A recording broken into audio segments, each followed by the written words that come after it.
distingués invités à vos titres et qualités respectifs,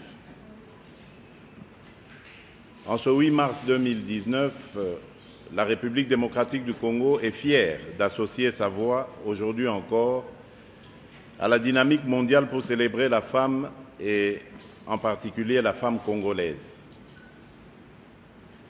C'est donc pour moi un honneur et une immense joie que de me retrouver et célébrer avec vous ce jour particulier pour les femmes.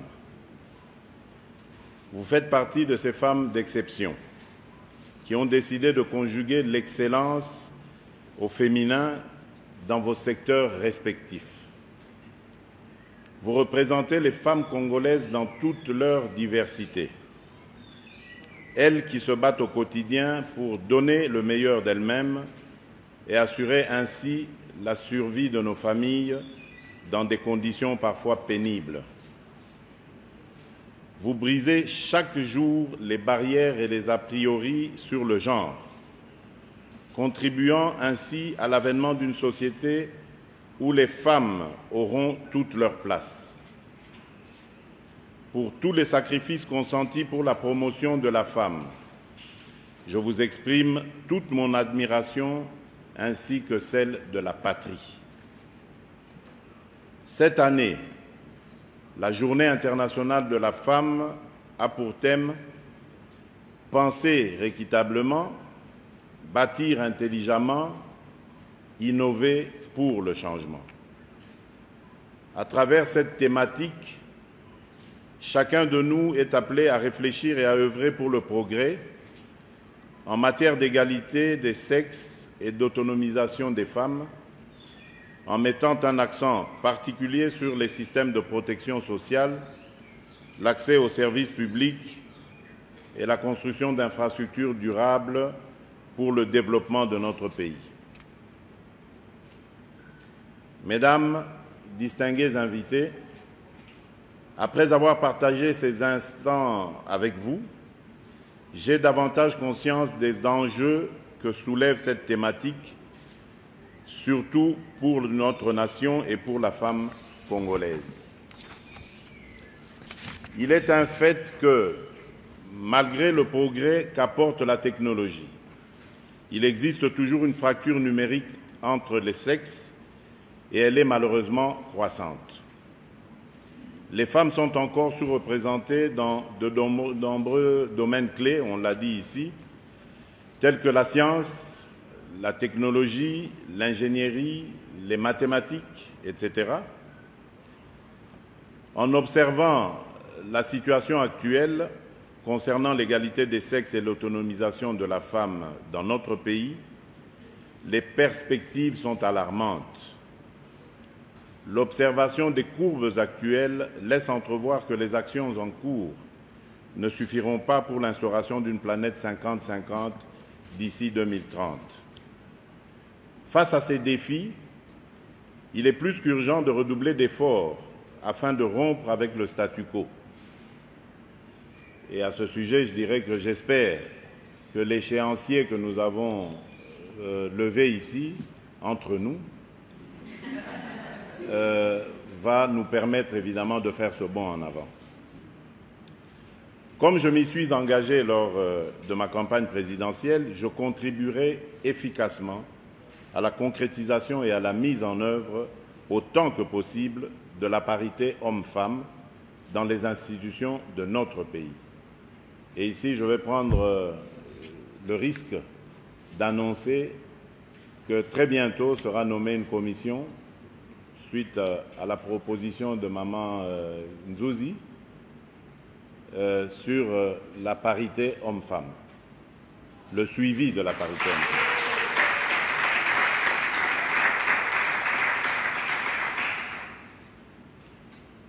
Pour atteindre ces objectifs, cela exige de nous tous d'être au cœur de tous les processus de changement nécessaires dans tous les domaines de la vie nationale.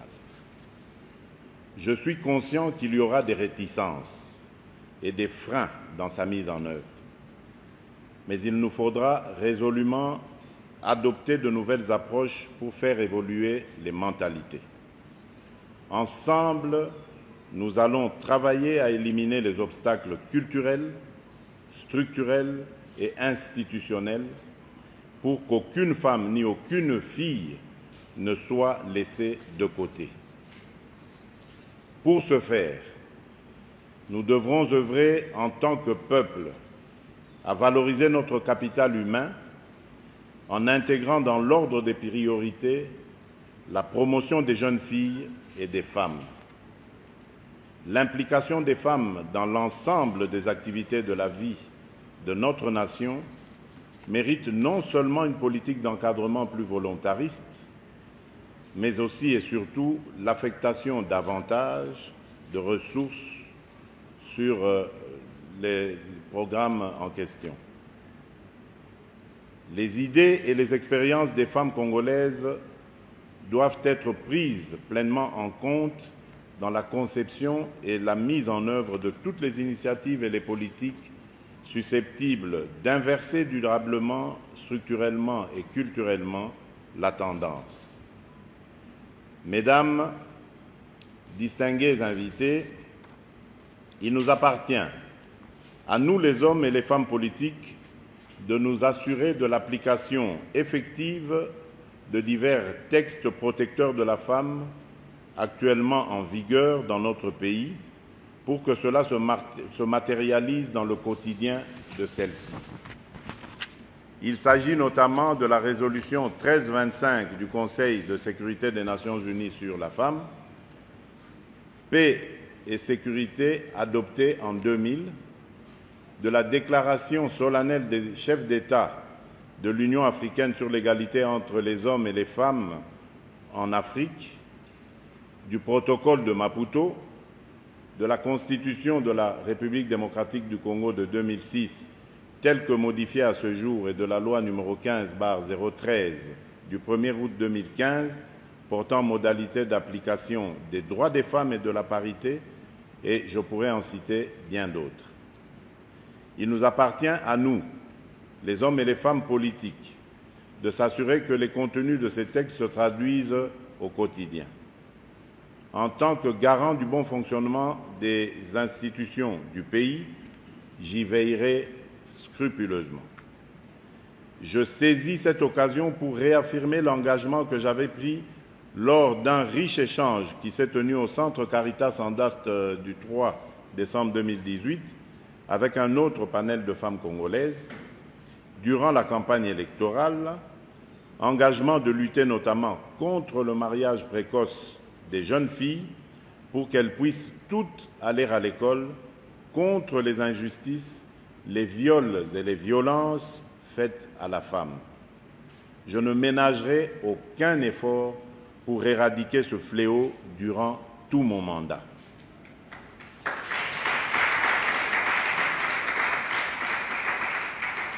C'est aussi l'occasion pour moi de m'adresser particulièrement aux femmes de la partie Est de notre pays, qui continuent à subir au quotidien les pires atrocités et violences faites à la femme, comme les viols, coups et blessures, excès et sévices de tout genre, notamment de la part de divers groupes armés qui agissent dans cette partie du pays. Vos souffrances doivent prendre fin et vos larmes doivent cesser de couler. Il est plus que temps que l'impunité cesse et que des sanctions exemplaires soient prises et appliquées effectivement contre les responsables de ces horreurs. Je m'investirai également à promouvoir toutes les initiatives qui concourent à l'élimination des obstacles sur le chemin qui doit nous amener vers un pays où l'égalité des chances hommes-femmes deviendra une réalité. J'œuvrerai à bâtir des services et des infrastructures adaptés aux besoins des femmes et des filles à travers tout le pays. Cela se passera par la redynamisation des investissements dans des systèmes sociaux sensibles à la dimension du genre. Mesdames, distingués invités, je salue la qualité des échanges de ce jour et j'ai relevé des suggestions et recommandations idoines.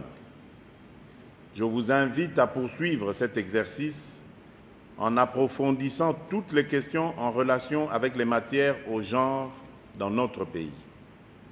J'attends donc, à l'issue de vos réflexions, davantage de propositions constructives qui baliseront mon mandat dans cette matière qui me tient particulièrement à cœur. Mesdames, distingués invités, on dit que la femme est l'avenir de l'homme. Je le confirme. Et je dirais même plus que la femme congolaise est l'avenir du Congo.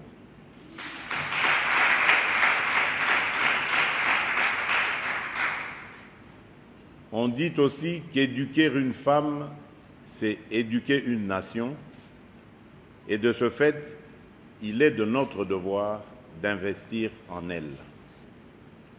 Le chemin qui nous reste à parcourir est encore long, mais je suis confiant car je suis issu d'une famille politique qui a fait de la résilience un état d'esprit et qui connaît très bien le pouvoir du temps dans les aspirations au changement.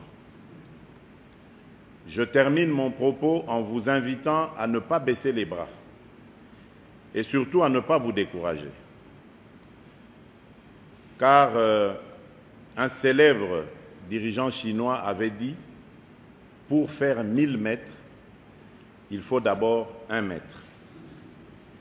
Je suis convaincu que nos réflexions de ce jour permettront, avec la politique volontariste que j'entends mener dans ce domaine, d'accomplir de véritables progrès dans ce processus de réalisation des objectifs de la parité homme-femme. En ce mois de mars, mois des droits de la femme, je vous rends hommage, encore une fois, et à travers vous, à toutes nos mères, nos épouses, nos sœurs et nos filles. Je vous souhaite un bon mois des droits de la femme. Je vous remercie.